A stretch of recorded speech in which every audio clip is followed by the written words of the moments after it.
My name is Ronan Brosnan. I'm from Cork City in the very, very south of Ireland. I'm 34 years of age. What do I do for a living? I currently work some bullshit job during the day to pay the rent, and at night I'm a stand-up comedian. I live right here, baby, on Spoutstraat in the absolute center of Amsterdam.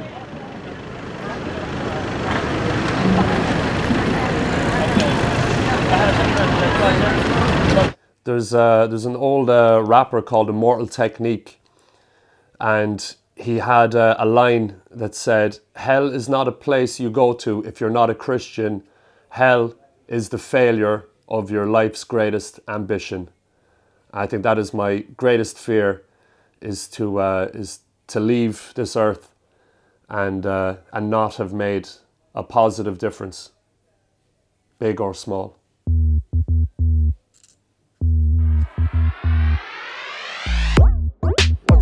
What's the occasion? Bachelor party. I'm getting married in 26 days. You're getting married in 20. Man's getting married in 26 days. What the fuck? Who are you getting married to? My fucking girlfriend. What the fuck? Your girlfriend? Hey, could have been a boyfriend. Could have been a. No. Could have been the Illuminati. I'm not on that. Huh? That's I all mean, right. it's fine. Eh? I will respect that. This is Spoutstraat. Spoutstraat, which is the. It's kind of the old. How do you say? It's like the old counterculture street of Amsterdam before it got gentrified by people like me on minimum wage. Central Station is just right there, and this is kind of like the, how do you say, like the spine running all the way down through the old city. Back in the 60s, it was the center of like the kind of counterculture movement in Amsterdam. I'm making a kind of video series at the moment about these guys and girls called the Provos, who back in 1965 to 1967 exploded onto the streets with a kind of Dada, avant-garde, guerrilla street theater type thing. And they were attacking the state, they were attacking the monarchy, consumerism, addictions, and trying to come to terms with living in a city where like 20 years earlier, like the fucking Nazis were in town. They killed like 10% of the city, the entire Jewish population. And so all these youngsters were living in a world where like their parents lived through the Nazis, and there was collaborators and massacres, everything. And then these people in the 60s are trying to come together and try to find a new way of life. And this kind of street was one of the main streets where it happened, really. So I find it, oh, Jez, up the Ra. It's an Irish guy there who's giving love for the IRA randomly in the street because he heard my accent. I was making a video about the first coffee shop in the Netherlands, and these guys, these Provos, kept coming up about these people who were trying to get cannabis legalized and get LSD legalized and just totally change society. And it just kind of struck a chord with me. And then I read about this guy called Robert Jasper Grootveld, who's called, he goes by many names: the witch doctor, the prophet, the anti-smoking magician. And you see this thing over here, this, what do you call it, this kind of advertisement pole here. These things were advertising, the biggest advertisers in the city back in the 60s were tobacco advertisements. So this guy, he went on a bit of a, I don't know, an internal mental pilgrimage, but he went to South Africa. And he saw all these people kind of having these kind of wildfires and these strange not sacrifices, but these strange kind of burnt offerings at these totem poles. And it kind of messed with his head. And he's like, we've got the same totem poles in Amsterdam, but they're kind of, what did he call them? They're like totem poles to the addicted consumerist masses.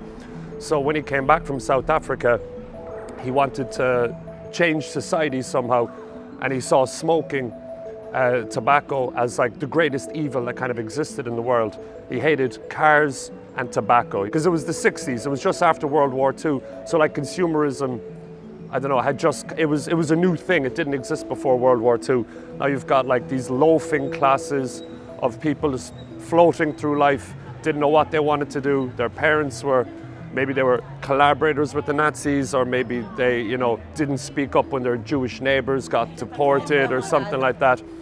And so he wanted to find a kind of physical representation of the new consumerism on Earth. When he came back to Amsterdam from South Africa in 1963-64, Robert Jasper started what was called the Kanker campaign. And kanker is like the Dutch word for cancer.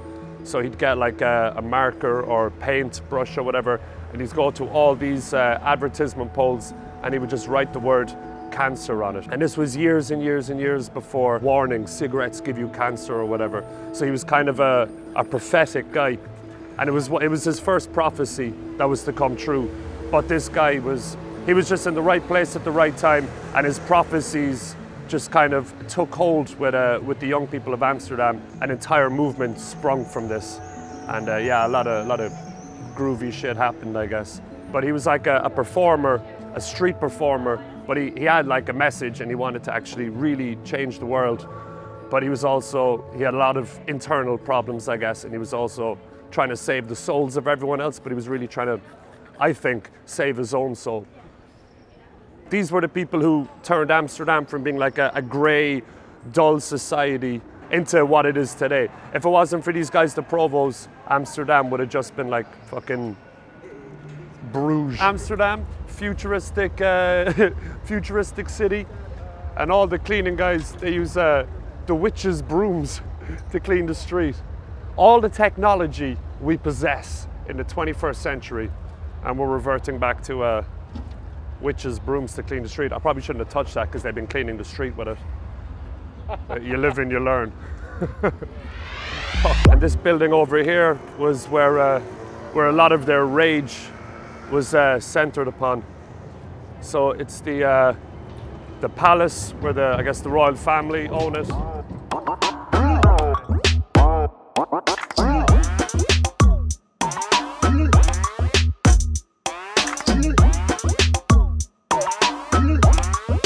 The city is like never not under construction, ever. It's kind of the opposite of my city, where if something is broken, well, you just fucking leave it broken until it can't go any further. And here they try to actively fix things, and it can be jarring.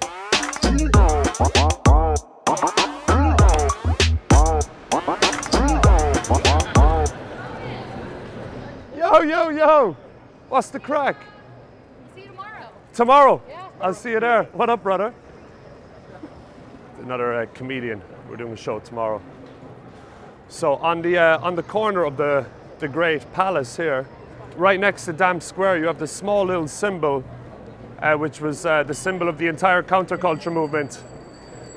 This little thing here, you got an apple with a dot in the middle. This dot here represents a small statue down the street where every Saturday night this guy Robert Jasper would gather and he would give his speeches, his anti-smoking, anti-consumerist speeches, and then he would gather all the youth of Amsterdam and they would converge around this and they would try to create this this magic. It's called the Magic Center. Their whole thing, it was like Dada street theater. So they wanted to create art, but by like unconventional means. They would get to this spot, and they would do like an irrational task. Like maybe they all start sweeping the street together or something totally innocuous. But where the art was created was when the police would actually come in with their batons and the dogs and shit. And they didn't understand these young people, but the police because they couldn't understand what was happening. All they knew is they had to stop it, and they did that with violence.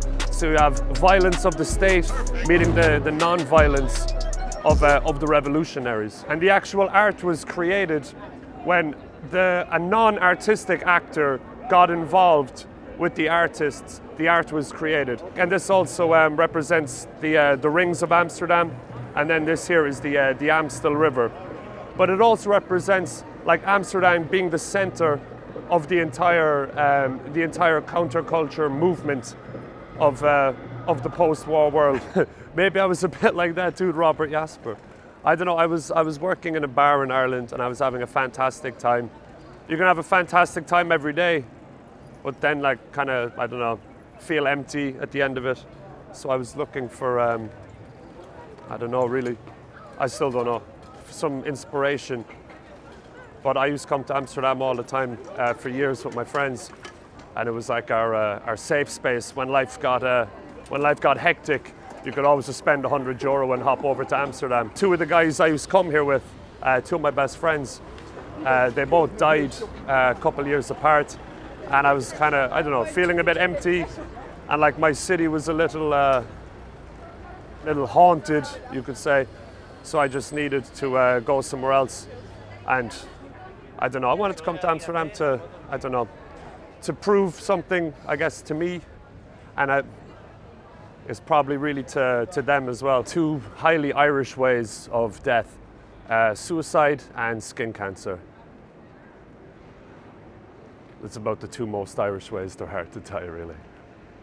By your own hand and just by being outside in the fucking sunshine. But I don't always follow these lessons, unfortunately. I don't wear sunscreen. And I usually take life too seriously.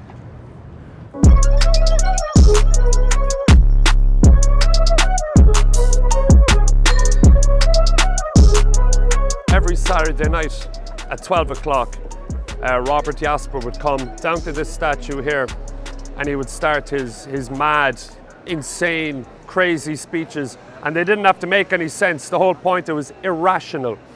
So they were using a technique developed in New York in, I think, 1962 called The Happening. People would be here, hundreds and hundreds and hundreds of people, these cool 60s dudes and dudettes. And then eventually it would reach the breaking point where the police will come in, batons drawn. I think if you look around the place now, the bicycles, the musicians, the smell of weed in the air, people chilling and happy. I think they did a pretty good job. They didn't change society the way they wanted to. They didn't completely alter society into an anarchist utopia, but they did make the place a lot nicer. The anti-smoking magician died of lung cancer. Pretty poetic. I'm not sure when he died. I think 2008 or 2009. But they had his funeral was on the Spouse Square.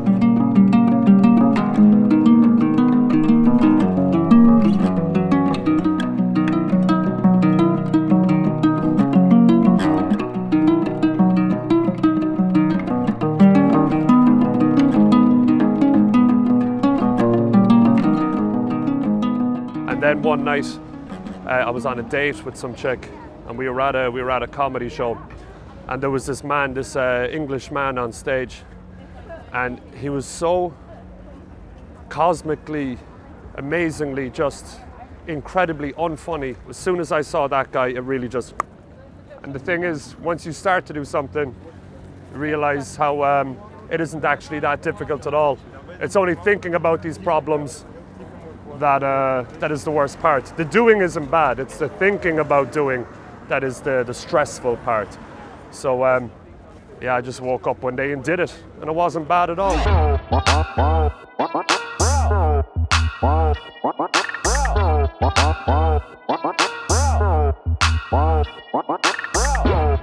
Yeah, like it would be the right thing to do, to have, maybe not have a statue, whatever, of Robert Jasper, but just to have a tangible memory of a guy, an artist, an outsider artist who really did change the city and, to a degree, helped change the world. You know, there's the old Jewish saying that if you save one life, you save the whole world. And I think there's something kind of in that, from a guy who was completely traumatized because he was alive during like the deportations of the Jewish people from Amsterdam. He was alive and witnessed it, and it damaged him so much that he wanted to, you know, he thought he could change the world. That's how you know you've made it. When pigeons are shitting on your head for all eternity. I think I need to get something to drink. I'm a thirsty boy. Talking shit really takes it out of me. It doesn't get more Amsterdam than this. An English dude on a stag party, unconscious in a gimp suit. Now that's the vision of Amsterdam. Yeah, it's happening now. There you go. Fucking hell, Roland's here as well. Jeez, I didn't see the head. Fucking boy, what's the crack? What's happening, boy? Are you Long well? time no see. What are you doing, Shy Guide? Not a shite guide, but this lad here has a different YouTube channel. They're good people in there. Yeah, They're legends, really legends. good people in Cheapest bar in there. Amsterdam, hands down. Cheapest bar. Happy hour, Oh, $4.50 man. for a pint, buy one, get one free. Obscene. 2 pints for $4.50. Absolutely obscene, What the fuck yeah. is that? The staff are good. The pay was good. Yeah. What bar was that? The Hans Brinker. Hotel. The world's worst hotel is their slogan. Yeah, you know what? Actually, I'll be honest. I was there. Really, yeah? The first time I came to Amsterdam, I stayed in that hotel. That's Really, yeah. actually, that's literally where I got the idea for the shite guides thing. You lean into the shitness Yeah, exactly. and great things will happen. I really love pubs, not because I'm a raging alcoholic or anything, but I think there's something so beautiful about it. It's the embassy for everybody who's feeling sad or feeling happy or feeling lonely or feeling wanting to feel something. There's something beautiful about it. There's a lot of empathy in the pub. There's a lot of understanding. And I think it's the only place you can come to discuss, religion and politics in a safe place.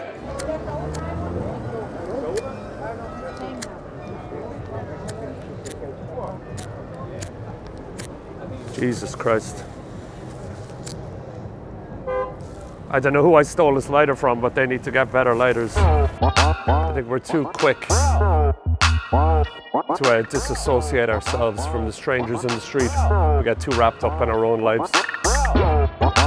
And you know the word serendipity, when you like realize that that everybody else is out there and they're the center of their universe, and you're just an extra in someone else's movie. You're just a random line in someone else's book. I think there's something amazing about that. I was videotaping these bikes the other day and I ended up actually bumping into the guy who makes them. So I had a chat with him. I was like, man, what's it actually about? Why are you making these bikes and just putting them on bridges around the city? His wife became very sick and she began like losing her bike and losing her way around the city. And so when she'd come home distressed that she lost her bicycle, the dude said, all right, what can I do to make her find her bicycle? So he made a bike like this, covered it in flowers, so his wife would never lose the bicycle again. But then as his wife's condition began deteriorating, she could no longer like find her way to Central Station or find her way to work. So he began making more of these bikes and he would like put them along the way on the route to the station. So in her deteriorating mind, she could still find her way. And then it turned out people like him. You can see here we had to queue up to even get here. They're like selfie central. So I know there's something really tragically beautiful about it, that a dude is taking, this guy was taking the greatest sadness in his life, watching his wife slowly fade away. And he tried to make something beautiful, but then accidentally, he makes something so beautiful that everyone can enjoy. And I'm sure nobody taking the selfies with these bikes knows that the flower bike man is, is creating these out of, not from a place of happiness, but like really a place of pain. He's coming from something with pain. It's like, it's not so much a love letter to the city as it is, I guess, a scream for mercy.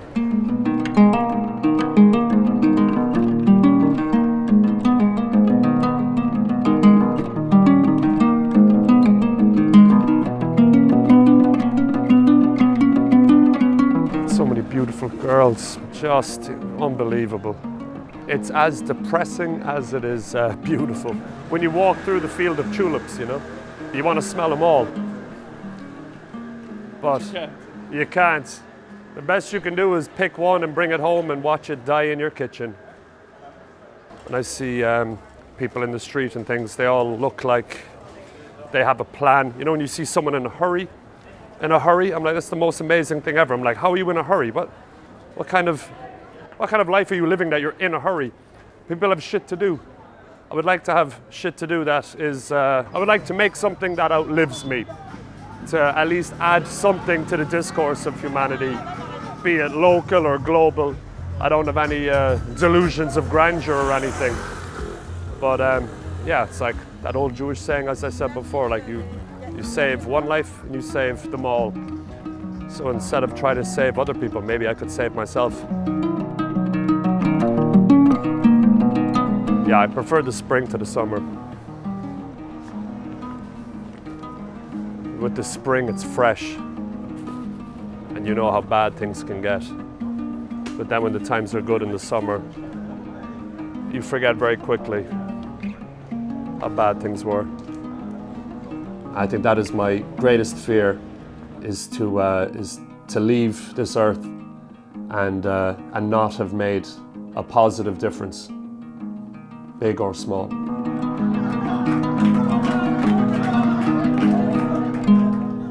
Thank you very much, boys and girls.